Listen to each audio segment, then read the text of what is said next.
आँख खुली हुई थी, मुंडी कुछ कहने को थरथरा रहे थे। ऑर्केस्ट्रा गाना हो गया था। कमरे में पायल की रोशनी में वेद को देखा था। नीलांजना ने उनकी एकांत निस्तेज थी, सुनी आंखों से वह उसे देख रहे थे। रोमानिया में एक कंपनी थी। नभ की बातें दीवारों से बार बार कमा कर शोर मचा रही थी। वह कमरे में नहीं था, लगभग 1 घंटे पहले निकल चुका था। नीलांजना वेद के हाथों को पकड़ी जड़वत अब भी प्लान कर रही थी। 1 घंटे पहले की बात थी। मम्मी, तुम क्या जानो इतिहास क्या होता है। माँ बाप अपने बच्चों के लिए सपने देखते हैं। मैं कल्पना को पूरा करने के लिए कड़ी मेहनत करता हूँ। सहायक यह तो हर माता पिता करते हैं। उनका शरीर कांप था।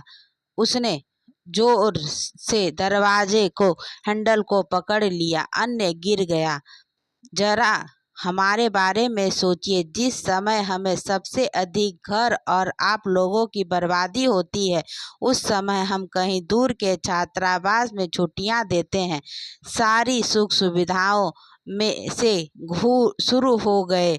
हम बौद्धों की दुनिया में गुम हो गए और आज जब व्यवसाय के उस मुकाम पर पहुंच गए हैं तो क्या मैं पीछे लौट जाऊं। नभ ने उसकी बाइक बड़ी करते हुए पूछा था। मम्मी, घर परिवार और रसोई ही जिसकी जिंदगी होगी वह जाने कि बड़ा आकाश या इतिहास क्या होता है। बहुत त्याग और मेहनत की बर्बादी होती है। नीलांजना के कंठ सूख रहे थे। ये भी वही, शायद उन्हें नाम होना मंजूर नहीं था। बेटा, सिर्फ 1 महीने की ही बात है, आगे मैं संभाल लूंगी। बात 1 महीने की नहीं जिसके लिए मैं प्राचीन से प्रयासरत था। आज वह मिला तो मैंने उसे छोड़ दिया। आप मेरे उत्साह, जोश और पेंशन पर बांध रही हैं। शायद 1 महीने बाद वह पेंशन रही ही नहीं। फ्लैट कट हुआ। नव रूप में से बाहर निकल गया। वेद खजाने बैठे थे, तकिए का सहारा लेकर नीलांजना के झुके चेहरे को ऊपर उठाया। कुछ मत बोलो नीलांजना, मेरा हेफे के पास बहुत साहस और साहस है। बूढ़ा नहीं हो तुम, आज ही सब कुछ सपोर्ट लोगी। एक डिफॉल्ट टॉपर बड़े पद की नौकरी तिलांजलि देने में एक भी पल नहीं लगा। इससे अधिक रेशम और कौन हो सकता है। देव टॉपर इस धुंधले अंत में जाना नहीं चाहता था। नीलांजना इस शुरुआत का किवाड़ वह सागर पहले बंद कर दिया था। मित्र वेद ने उस किवाड़ को आज खोल दिया था। बचपन से ही गुड़ियों से न खेलकर बैल को तोड़ना और जोड़ने के क्रम में ही एक सपने में जन्म लिया और उसी सपने के साथ नीलांजना बड़ी हो गई। माता पिता ने उनकी प्रतिभा को पहचाना। इंजीनियर बनने की चाहत ने उन्हें ही तोड़ मेहनत पर मजबूत कर दिया और टॉपर के तमगे से नवाजी गई। जिंदगी एक खूबसूरत मोड़ पर थी। इकलौती बेटी नीलांजना का बड़ा आकाश माता पिता की खुशियों से मिला हुआ था। नीलांजना के जीवन में वेद का प्रवेश उसकी खूबसूरत आकाश ने तारों के भर जाने जैसा था। समय का पाखी इस कदर उड़ गया कि 4 साल बीत गए, पता ही नहीं चला। रिश्ते में पति पत्नी दोनों इंजीनियर, ना कोई रिलीज ना कोई रिश्ता। दिन रेशमी, रातें मखमली।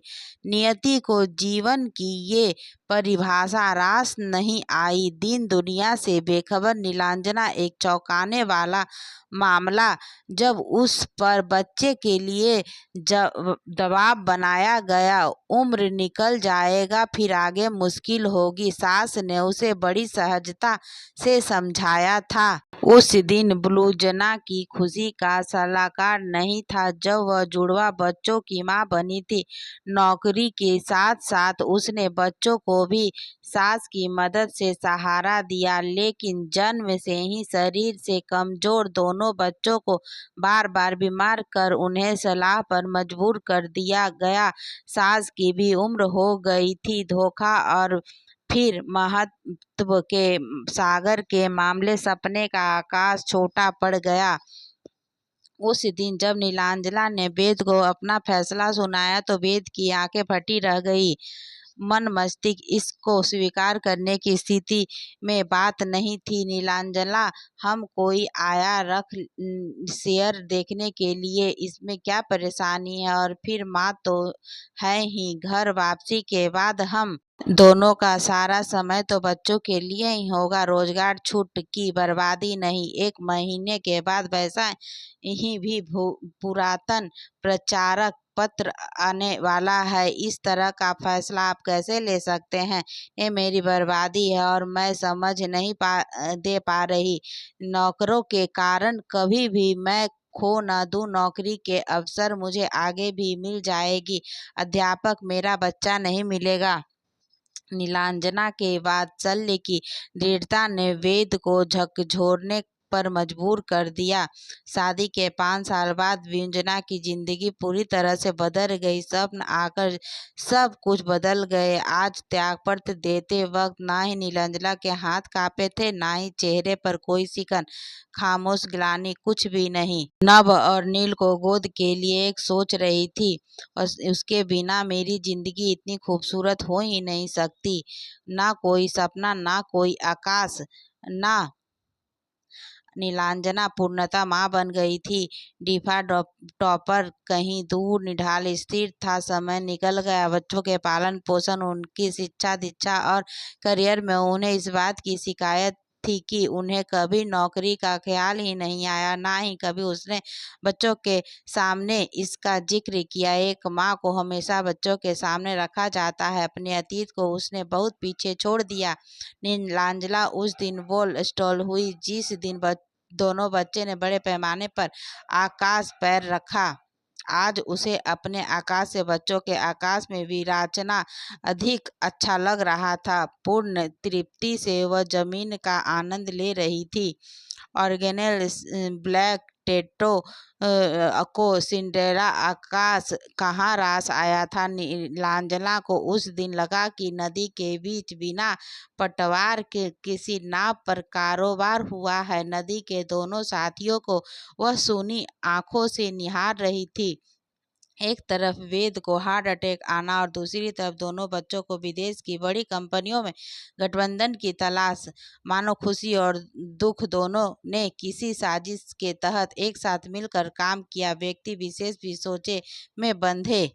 आधार आयु और विपरीत आयु आदि उपयोग में मिल जाए तो वह व्यक्ति को तोड़ने की कोशिश में लग जाते। नीलांजला के अंदर टूटे फूटे स्थान जो उन्हें बेकली बना रही थी। वेद के हार्ट सर्जरी के बाद उनकी बहुत देखभाल की बर्बादी हुई थी। दवा, अस्पताल, डॉक्टर का भाग दौड़ और उसके साथ ही घर को देखे 1 महीने का भुगतान किया गया। अगले महीने दोनों बच्चे विदेश चले गए। व्यंजना के ने आपको बहुत ही संयत करने का प्रयास कर रही थी। नागार्जुन ने उसके अंदर एक अनिश्चितता सी थी और इसी तरह का नतीजा यह था कि उसने सिर्फ 1 महीने तक ऐसा नहीं कहा था, बेटा मैं प्रतियोगी हूँ, फाफी फ्यूचर का सवाल है। अपाची पास डिग्री और प्रतिभा दोनों है। फिर से प्रयास करोगे तो इसी कंपनी में या फिर इससे भी बड़ी कंपनी में नौकरी मिलेगी। वैकेंसी तो हमेशा के लिए डायनासोर है। सिर्फ 1 महीने की बात है। पापा को मैं दस्तावेज संभाल नहीं पाऊंगी। मुझे वेदो बेटा नील से क्यों नहीं कहता, वह रुकेगा। नभ ने जोड़ा सा उत्तर दिया। मैंने उसे भी कहा था, उसका भी यही जवाब है। जो मित्र है उदास हो। नीलांजला ने कहा, अब तो पापा हॉस्पिटल से घर आ गए हैं। डॉक्टर ने कहा कि उन्हें और अधिक देखने की सलाह दी जाती है और आपसे अधिक पापा की देखभाल की जाती है। और कौन कर सकता है? हम तो रह कर भी कुछ नहीं कर पाएंगे। नभ ने सफाई दी। तब तक नील भी आ चुका था। मम्मी, हम लोग वह सारा कुछ तैयार करके जाएंगे। जो आपसे नहीं हुआ आपसे नहीं होगा। नीलांजला की सुरक्षा के भाव ने उसे बच्चों के जिद करने पर मजबूर कर दिया और फिर अचानक से नभ का इतना रोया प्रतिकार कर दिया। राष्ट्रवादी आकाश, मैं भी कुछ नहीं बोला। घर परिवार और रसोई में ही मेरा जीवन व्यतीत है। उनका मन मस्ती इन चरित्रों के तीर से बंधा हुआ चल रहा है। नीलांजला के हाथों से अपना हाथ स्थापित कर वेद ने नीलांजला के कंधे पर हाथ रखा तो वह अतीत में वर्तमान में लौट आई। वे सही कह रहे थे, तुम इतना डरबल नहीं हो। तुम समझ रहे हो, तुम बहुत सेठी थी और आज भी हो। अपनी खुशी की खुशी और से आसमान से उतर कर सीधी दावत पर आना आसान नहीं होता। फिर भी विदेशी मन और शरीर कभी मुरझाया नहीं। दोनों बच्चों ने दुनिया की सारी खुशियों और ताकतें मिल गई। उन खुशियों को समेटते हुए तुम और भी खूबसूरत हो गए, दुनिया की सबसे खूबसूरत और ताकतवर माँ। बच्चों को जाने दो, हम दोनों एक दूसरे की ताकत तय करेंगे। रात में टेलीविजन में नीलांजला स्काई को निहार रही थी। बिल्कुल साफ बादल नहीं थे, स्थिरता से भरा आकाश। सोच रही थी, वह आकृति को अपने दिल में समेट कर रखा है, मानो ये सारे बच्चे हो, बिल्कुल एक माँ की तरह। कभी कुछ मांगा नहीं। क्या मैं नासमझ और नौकरानी थी जो बच्चों से कुछ मांग रही थी, या फिर मैं अपने त्याग या माता का खाता किताब कर रही थी? मुझे इन सभी रिटर्न्स में क्या शामिल होना चाहिए? नीलांजला ने एक गहरी और लंबी सांस ली। माता पिता को अपने प्रेम, स्नेह, त्याग, वात्सल्य की कभी भी बच्चों से वापसी नहीं मांगना चाहिए। ये सब कुछ उसका तो फायदा होता है। नीलांजला का चेतन मन उसे लगातार समझा रहा था। नभ, नील और विदेश जा चुके थे। नीलांजला ने वेद की देखभाल में अपने को राम लिया था। वेद अब धीरे धीरे स्क्वीट कर रहे थे। डॉक्टर के निर्देशानुसार वह हर दिन वेद को लेकर टहलने के लिए पार्क में गई थी। आज वह बहुत खुश थी। बच्चों से बात हुई थी, दोनों ठीक थे। वेद भी पहले से स्वस्थ थे। सुबह का समय था। पार्क से बेंच पर ऑनलाइन आज फिर से वह स्काई को देख रही थी। पर यह क्या है? सुबह का समय और आकाश मलिन। शौक पोस्ट पर यह शास्त्रीय है या मेरा भ्रम? वह पास बैठे वेद का हाथ पकड़ा और आकाश को फिर से निहारने लगी। स्थिर रह गया वह। आज उससे आकाश उदास दिखाई दिया। सवाल किया था आसमां ने, क्या चाइल्ड फ्यूज को पूरे ऋण में शामिल होने के लिए भी महसूस किया जाएगा? कैसे कर जाएगी? मैंने तो उन्हें कभी समझाया ही नहीं। इनमें क्या गलत है? मुझे लगा कि कभी कोशिश ही नहीं की, और महसूस भी करूं तो क्या?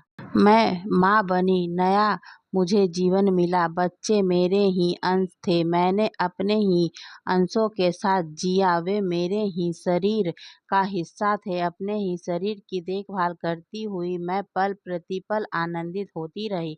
फिर आनंद की उस प्रकाष्ठा को मैं त्याग का नाम कैसे दूं? जिस दिन बच्चे के माता पिता प्रस्तावित थे, उस दिन उन्हें भी इस त्याग रूपी आनंद की परिभाषा समझ में आएगी। वात्सल्य से ओतप्रोत एक माँ की आवाज गूंजी थी। धन्यवाद दोस्तों।